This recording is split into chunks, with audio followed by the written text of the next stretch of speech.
တကယ်ကြီးမကောက်ဘယ်သွားမလို့လဲဟာတကယ်ကြီးမောင်ပြန်မှာတော့တဲ့တစ်ခေတ်ကိုသွားမယ်ရောမနာအေးသွားကြမယ်လေ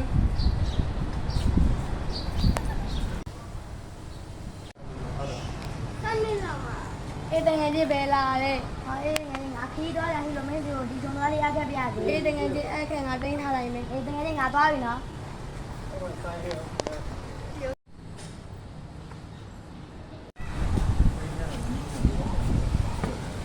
ဒီတော့ဘာလေးမတုံးဖြစ်တော့လို့လာရောက်လားအေးရတယ်လေရော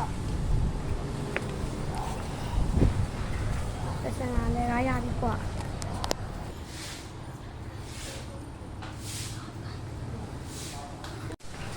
အေးတကယ်လေးငါခီးရပြန်လာခဲ့ပြီအမေခေရနေပြန်လာပြီလားအေးမင်းဒီမှာအဲ့ဒါထုံတော့ငါပြန်လာပြီလားမင်းတို့တော့ကြောက်စားသွားရမှကြောက်ရှိနေလားကြက်နိုင်မှာမလဲကွာဒါနဲ့ငါရေဆုံးသားမလို့မိသားလေးပါခေါ်သွားလိုက်မယ်နော်ခေါ်တော့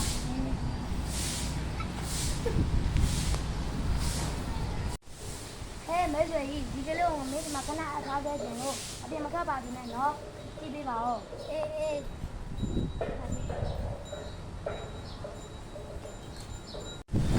တကယ်ကြီးမင်းသားနဲ့ငါနဲ့မြေသိမ်းမှာရေချုံရောဆိုတော့မင်းသားကြီးကောင်းကင်မှာပြန်တက်သွားတယ်ငါလက်ကုပ်တီးပေးချလိုက်တာလည်းမရလိုက်ဘူးမဖြစ်နိုင်ဘူးကလေးကိုချီနိုင်ရဆိုတော့မရှိဘူးကြားဆွဲမယ်လားလိုက်ခဲ့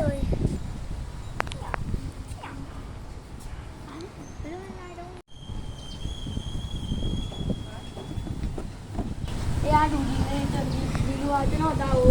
ဒီလိုခေါ်တော့တာပြန်ပါမလားဘူးဒီလိုကဆိုချီသွားတယ်လို့ပြောပါနဲ့တရားတက်ပြီးစီစဉ်ပေးပါ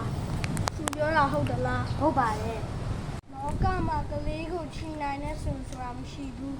ဒါဆိုရင်တရားလူကြီးမျိုးကျွန်တော်မေးလို့ပါတယ်လောကမှာကလေးကိုချီပြန်နိုင်တဲ့ဆိုတာမရှိဘူးဆိုရင်ကြွက်တွေကရောထွန်သွားကိုစားနိုင်ပါမလားနင်းပြောတဲ့စကားကဘာအတိတ်ပဲလဲဒီလိုပါတရားလူကြီးမယ်ကျွန်တော်ခီးသွားတော့ကျွန်တော်ရဲ့ထွန်သွားကိုတငယ်ချင်းစီမှာအပ်ခဲ့ပါတယ်ကျွန်တော်ခီးရပြန်လာတော့တငယ်ချင်းကထွန်သွားကိုကြက်စားတာတယ်လို့ပြောပါတယ်ဒီကိစ္စကိုတရားတစ်ပြည့်စီရင်ပေးပါမင်းဟာကောက်ကြည့်တဲ့သူကိုဘလို့ပညာပေးရမလဲဆိုတာတွေးတော့တက်ပါတယ်တန်ထွန်သွားကိုကြောက်ကစားနိုင်မယ်ဆိုရင်ကလေးတယောက်ကိုဆုံးကချီနိုင်ပါတယ်လဲစားတတ်တဲ့သူဟာလဲစားတတ်တဲ့သူနဲ့ပဲပြန်တွေ့တတ်တယ်မင်းဟာထွန်သွားကိုပြန်ပေးလိုက်ပါမင်းဟာကလေးကိုပြန်ပေးလိုက်ပါဟုတ်ကဲ့ပါနားလည်ပါပြီတရားသူကြီးလေတော့မမင်းသားရောမင်းရထွန်သွား